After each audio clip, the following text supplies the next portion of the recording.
Introducing the Daredevils of Hollywood.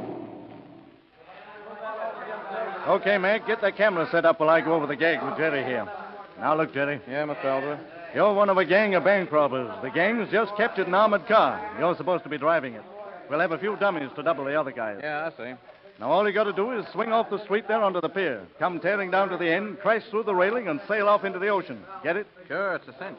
We're all ready, Mr. Aldworth. Swell. Well, here we go, Jerry. I'll give you the signal.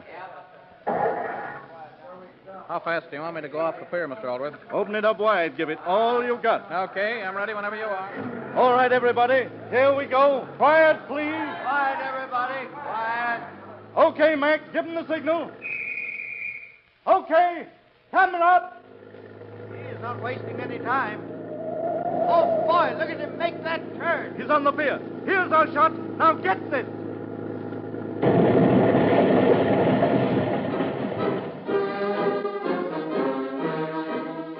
From Hollywood, the motion picture capital of the world, we bring you the thrilling true life experiences of those men behind the scenes. Those daring unsung heroes whose breathtaking adventures on the screen have thrilled millions, whose daily jobs bring them face to face with death. Those men who comprise the strangest fraternity on earth, the Suicide Squad, the movie stuntmen, the Daredevils of Hollywood.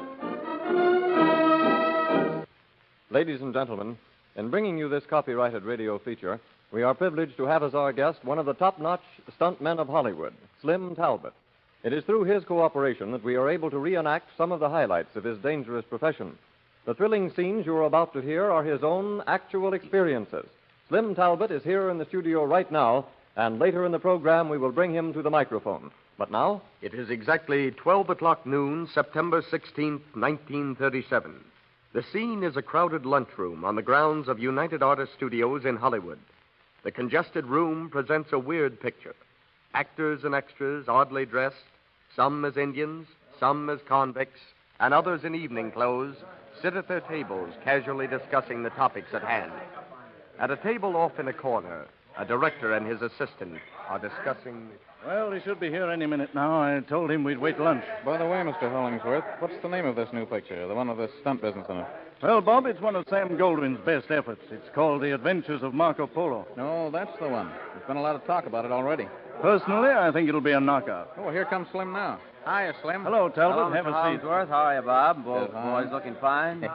Well, I understand that you've got some stunt stuff coming up, Mr. Hollingsworth. What's it all about? Anything tough? If I had to do it, Slim, I'd think it was plenty tough. But you fellows don't seem to take anything seriously, eh? Well, you'd be surprised if you knew how serious we are sometimes. Oh, listen to the man. Why, Slim, you stuntmen do half your gags with your eyes closed. No, it's not quite that bad. Here's what we got lined up for tomorrow, Slim. You know that high cliff out at Chatsworth? Well, that's the location. You're supposed to back a horse off there. Do you mean that 150-foot cliff? Yeah, that's the one, Slim. You've been out there a lot of times. Well, that sounds interesting, to say the least. How do I keep from getting killed? That's your job, Slim. I'm only the director. Oh, don't look at me, Slim. I'm yeah, only the my pal. Well, I guess we can figure out some way to do it. When do we start shooting? Location trucks are going out tonight. We'll be ready first thing in the morning. Well, I'll be out early and look over the setup, but I know we're going to need a boom and some piano wire. I can see that much already. See that stuff gets sent out, Bob. Sure. I'll take care of it, Mr. Hollingsworth.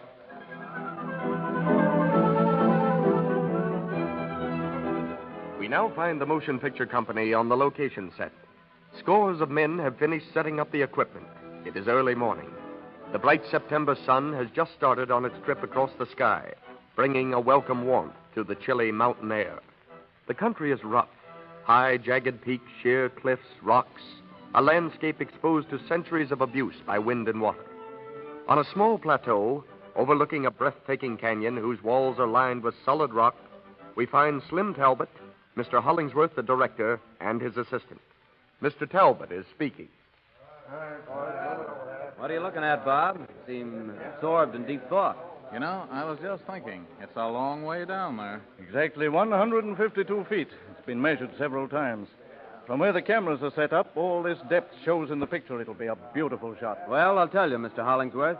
The only way the stunt can be done is to run the boom out over the edge of the cliff. and have a piano wire attached to me and one on the horse. I see. Then when the horse backs off the cliff, the wire will keep you both from falling to the bottom, eh? Yeah, that's it. Now, you can cut the scene there, and we can make the long shot of the fall using the wire as safety. That's a very practical suggestion, Slim. Bob, get the grips on that right away, will you? Sure, Mr. Hollingsworth. Well, Slim, when we get that done, we'll be ready to go. I'm anxious to get this scene in the bag. Well, we're all set, Mr. Hollingsworth. Boom's rigged up with the wire. Good. Well, get up on your horse, Slim, and we'll tie you off to the boom. We'll have this shot before you know it. Okay, tie us off. All right, everybody. We're ready to go. How about cameras? All set, Mr. Hollingsworth. Sound okay? Okay, stay here. All right, Slim, how about it? I guess we're ready, too. Okay. Now listen, all you men on the horses. You keep backing Slim up towards the edge of the cliff until he goes over, and talk it up among yourselves. When I yell cut, give him plenty of room to jump back. Is that clear? Yeah, we got it. Okay. All right, here we go. Quiet, everybody. Quiet, please. Okay, roll them. Go ahead, men. Now, not too fast. Slim's horse backs up good, doesn't he? Maybe he wouldn't if he knew what he was backing into. You fellows on the boom, keep up slack on those wires. There they go. Off the edge. Watch them. Okay, cut. Oh, that's swell. Bring that boom back in. Hey, watch that wire. Look out, Slim. Look out, Slim. The wire's broke. Jump, jump. Boy, what a close shave. He barely made it. Oh, gee. You okay, Slim? Say, that was a quick jump you made there, boy. Yeah, it had to be quick. I was lucky to make the bank. I'll say you were.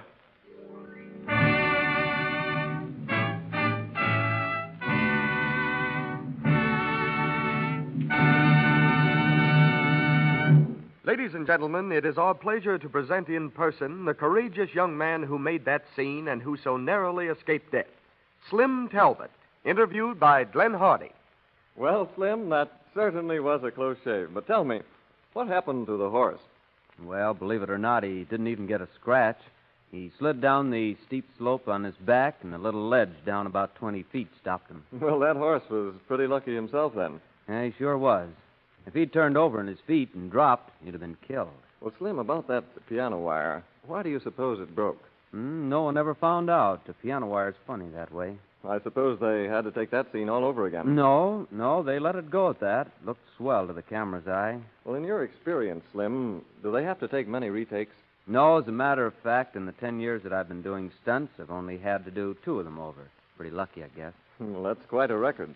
Say, Slim, just how tall are you, anyway? Oh, 6'3". You know, you'd make a good double for Slim Somerville. Well, I hope so. I've doubled him a lot of times. You have, eh?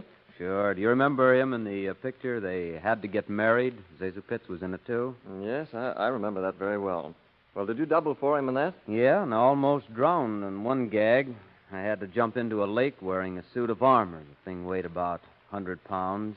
It was a Universal picture back in 1933. Mm-hmm. The location was out at Sherwood Lake, and we were all... Well, just a minute, Slim. You don't mind if we interrupt here. You can tell us all about that in a moment. But first, we have a word from our sponsor. Okay, Slim, now, what about that suit of armor? Well, we'd been shooting scenes all day out there at the lake, and when we came to this armor gag, Mr. Gregg, the director, called his assistant. All right. Read scene 245. Scene 245, exterior, lake set, wide angle, medium shot. Double for Slim Somerville is wearing a suit of heavy armor. He runs to the bank of the lake and jumps in. Okay. You know what to do now, Talbot. Yes, sir? And say, you lifeguards, if he doesn't come up in about 30 seconds, do your stuff. Hey, you guys heard what the boss said. 30 seconds, not 30 minutes. Okay, we'll be there. Well, if you're all set, Slim, we'll take it. Right? I'm ready. Say, that metal suit you've got on will pull you down like an anchor, you know it? Maybe I'd better carry a can opener with me, eh? You might need one at that. Oh, I think these boys can handle the situation all right. Okay, here we go. It's a take. All set, everybody. Places, please. Quiet. Okay. Quiet. Okay, Slim. Get set. Make your run. All right. Roll 'em. Go ahead, Slim. Yeah, one thing about that suit, a crab couldn't very easily bite him. There he goes. Ah, that was swell. Follow shot on that. Get the bubbles. Say, how long is that guy going to stay down there? Well, I don't know what's holding him. Come on up, Slim. Something's gone sour. He ought to be up by this time. Hey, you lifeguards, get in there. Come on, get him out. Oh, well, what's happened to the lifeguards? They're not coming up either. What's the matter here? Come on up. Come on up. Oh, there they come. They got him. Look, I bet he's drowned. Come on, do something, man. Do something. Get that armor off. Quick here. Here, give him artificial respiration. Call a doctor. Do something. Hurry up with that first aid. Come on, put it right over here. Oh, he's coming around now. He's all right. Slim. Slim, come out of it. Say something. Slim. Slim. Boy, oh boy, they certainly had you in a spot there, Slim. You're not kidding. If I'd stayed under there another 10 seconds, I'd have drowned. Well, just what happened? Well, you see, the suit of armor pulled me right down to the mud bottom and held me there. Well, couldn't you do anything for yourself? Nope, I just couldn't do a thing. Even both the lifeguards had a tough job. Well, now, Slim, honestly, how do you like doing stunts for the movies? Well, sometimes the stunts are not so hot, but the dough's always there. Then you're in it for the money. That's the only reason I'm in it. Tell me, what did you do before you got into that business? Well, I was a rodeo performer, you know, bronc riding and things like that. Well, it's a far cry from bronc riding to stunt work. But tell me, Slim, are you on call at all the studios, or do you work mostly for one? Well, I get a lot of calls from outside studios, but most of my work is with Paramount. Well, whatever studio you work for, your business takes a lot of courage and confidence. Slim, you have certainly entertained us, and on behalf of our listeners, I want to thank you sincerely for coming here. I know that everyone joins me in hoping that we may have you on this program again very soon. Goodbye, old man, and a lot of luck.